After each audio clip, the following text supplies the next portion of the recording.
12 உலக செவிலியர் தினம். அது மட்டுமல்ல, உலக அன்னையர் தினம். ஃப்ளாரன்ஸ் நைட்டிங்கேல் அம்மையாருடைய பிறந்த நாளை தான் என்ன செய்கிறாங்க, செவிலியர் தினமாக கொண்டாடுறாங்க. ஒரு நாட்டில் உலகத்தில் குழந்தை பிறப்பதற்கு காரணமாக இருப்பது, ஈண்டெடுப்பது தாய். அதை பாடுபட்டு வளர்ப்பது தாய்.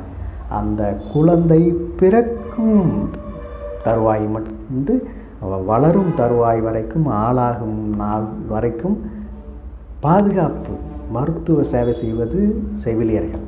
இப்படியே இருவருக்குமே முக்கியத்துவம் வாய்ந்தவர்கள். அவர்களுக்கு வாழ்த்து சொல்வது நம்முடைய தலையாய கடமை. அனைத்து தாய்மார்களுக்கும் செவிலியருக்கும் இந்த நேரத்தில் வாழ்த்துக்களை சொல்லி மகிழ்வோம். இதுபோல் ஏராளமான தகவலுக்கு ஆசிரியர் நூல்சாமி யூடியூப் சேனலை இது வரைக்கும் சப்ஸ்கிரைப் பண்ணாமல் சப்ஸ்கிரைப் பண்ணுங்கள், ஷேர் பண்ணுங்கள். உங்களுடைய கருத்தை சொல்லுங்கள். மானமும் அறிவும் மனிதருக்கு அழகு. நன்றி, வணக்கம்.